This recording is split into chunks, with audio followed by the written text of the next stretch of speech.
Hey, what's going on? It's Inventor here, with my Whirlwind Barbarian in Diablo 4, Season 9. I just cleared Pit 55 to unlock Torment 4, so I wanted to share my build with you in case anyone was struggling to reach the endgame with the Whirlwind Barbarian. In this build guide, I'm going to cover my character, abilities, progression, and other relevant information. So first, I'll talk about my gear. Gear. I'll discuss tempering first. On my weapon tempers, I prioritize chance for Whirlwind to deal double damage until I reach 100%, and then I would start getting ranks of Wallop.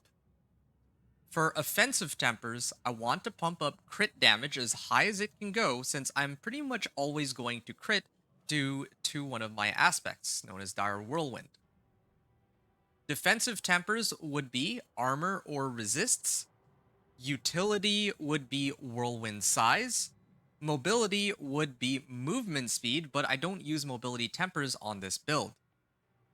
Now for affixes, the affixes I'm looking for on my gear are strength, ideally as a greater affix, max life, and enough armor and resistances to reach the cap of 1000 armor and 75% resists. So you can see here, I'm pretty close to the cap on everything except for poison, even in Torment 4. But when I use elixirs and incense, I will reach 75% on all and 1000 armor. It also helps to get cooldown reduction or damage based modifiers like ranks to whirlwind, crit damage, or damage passives like slaying strike. For my weapons, I have the aspects Limitless Rage, Elements, Edge Masters, and most importantly, Dire Whirlwind. All of these give damage under certain conditions. Limitless Rage charges up a stronger whirlwind based on fury I generate over my maximum before I start whirlwinding. Elements gives more damage half the time. Edge Masters gives more damage based on how much fury I have, which the fury bar is almost always full if the rotation is done correctly. And Dire Whirlwind ramps up crit chance and damage by up to 100%. For my helm, I run Ugly Bastard Helm to convert all my damage to fire and give me a large damage boost. This conversion to fire damage should work with the fire infusion from Herodic Powers to give me more damage, and it gives Wrath of the Berserker cooldown reduction too. My chest armor is GA strength with Juggernaut's aspect, so I can reach the armor cap. Life and resists here are pretty standard. Juggernaut is also quite helpful because it reduces the number of times you can evade, but usually you're in whirlwind form anyway, so you're not going to be evading all that much. For my gloves, I run the unique Gore's Devastating Grips. Gore's is the most important item for this build, and it's pretty much a must-have just for the unique effect alone, which is where most of this build's damage actually comes from. These gloves also have solid affixes like plus ranks of Whirlwind and movement speed too. My pants are Tybalt's Will, so every time I activate my ult, I gain Fury and more damage too. My boots are Yen's Blessing, mainly for resistance to all elements, although it has some other useful modifiers too. I would have preferred Rakanoth's Wake for cooldown reduction, but this was all I was able to find.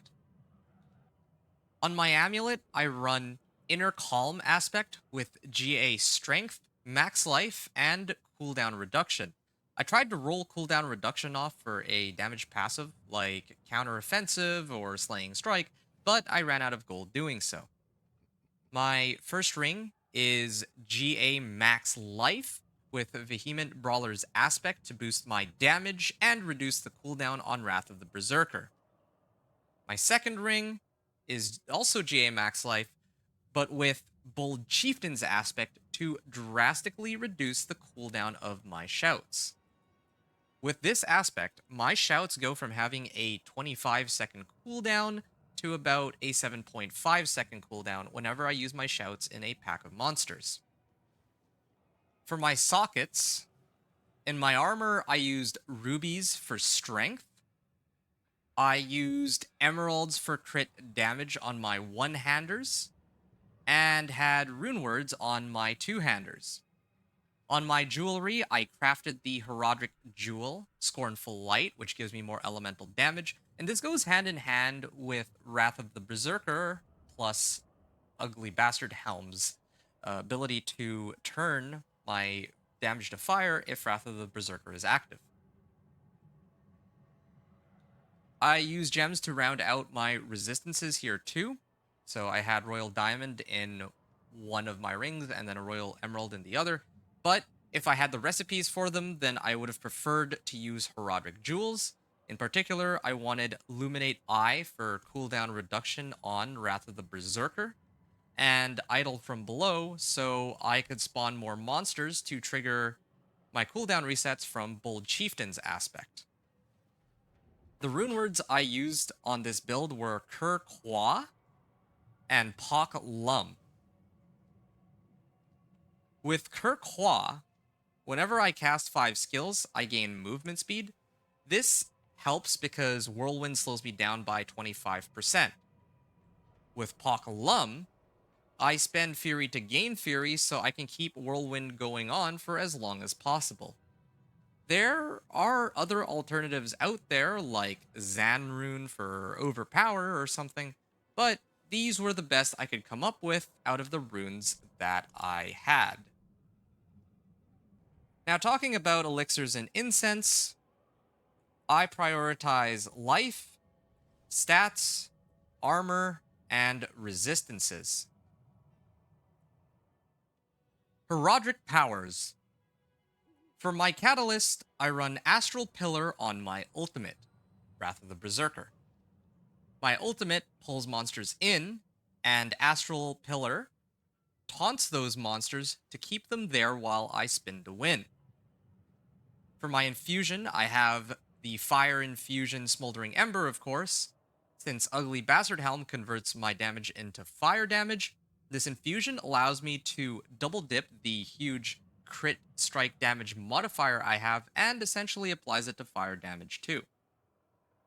For my Arcana, I run Bloody Charm for the execute, Fractured Core to disable DR, which helps a lot in the pit, and Sapping Crux to guarantee a source of vulnerable. Astral Pillar applies vulnerable to some monsters too, but it does not work on bosses and unstoppable elites. Skills.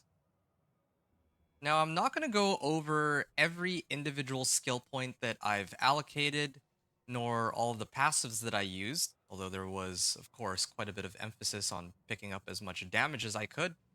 But the one key passive that I'm going to mention that I'm using here is Unconstrained, which gives more damage while berserking, and that's pretty much all the time with this setup. On my skill bar, I run Warcry, Challenging Shout, Rallying Cry, Wrath of the Berserker, Whirlwind, and Ground Stomp. I activate Wrath of the Berserker first to get all of its bonuses and to pull monsters in, use Ground Stomp to drastically reduce its cooldown, then use all 3 shouts to reduce the cooldown on my ult and Ground Stomp. The shouts give damage, damage reduction, fury, and movement speed too. Then, just spin to win. When Wrath of the Berserker comes back up, I can repeat the process again.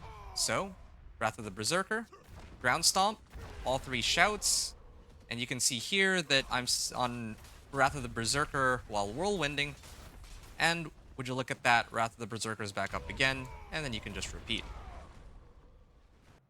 For weapon expertise, I run the technique Two-Handed Axe expertise for 10% vulnerable damage, but I use a pole arm on my whirlwind for 15% damage while healthy. Two-handed mace expertise is really good too, but I only switch to it once I get ranks to wallop on my weapons as a temper. Paragon.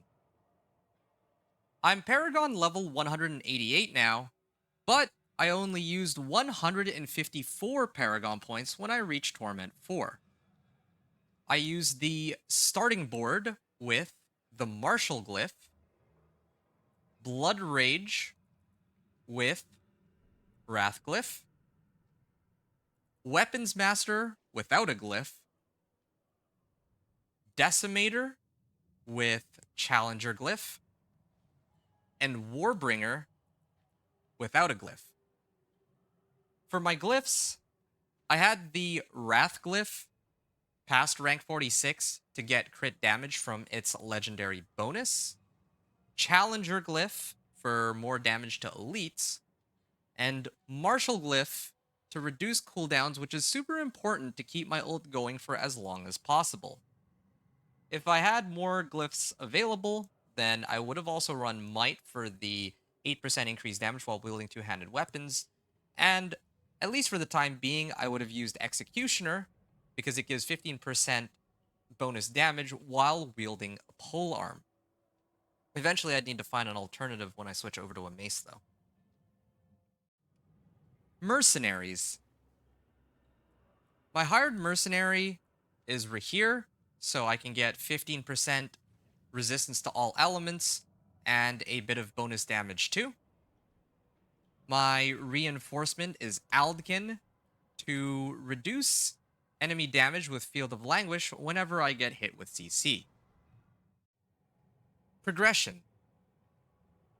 From level 1 to 60, assuming you're not getting leveled by another character, my recommended leveling method for this Whirlwind Barbarian is to create your character without the Vessel of Hatred campaign completed and go through it on normal after you do the first quest on the seasonal questline to unlock the reputation rewards, of course. That got me from 1 to 60 solo in roughly 4 hours, even without any seasonal powers. Alternatively, you could start the seasonal questline in Karagar to unlock the reputation track, and then alternate between the season quests and Hell Tides for the first 50 levels. After that, you can end on Strongholds and Renown from 50 to 60. For the Hell Tides, start off by running them on normal to farm as many cinders as you can, and then turn them in on Penitent to get even more XP when you turn in the cinders for Tortured Gifts of Mysteries. If this is your first character, starting off on a Whirlwind Barbarian could be a bit challenging since it has relatively low damage but high fury costs. So if you're really struggling, you could run Whispers instead. Last but not least, I would recommend saving reputation caches for at least Torment 1 so that you get item rewards that are more suitable for a level 60 character. Now we can talk about going from Torment 1 to 4.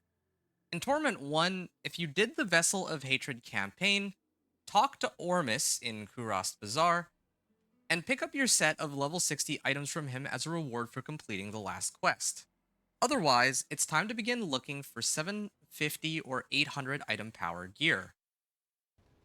Start by opening any reputation caches you haven't already picked up from the reputation track to gear up. By doing this, you should also get plenty of Herodic Files and Nightmare Sigils with Herodic Strong Rooms attached to them.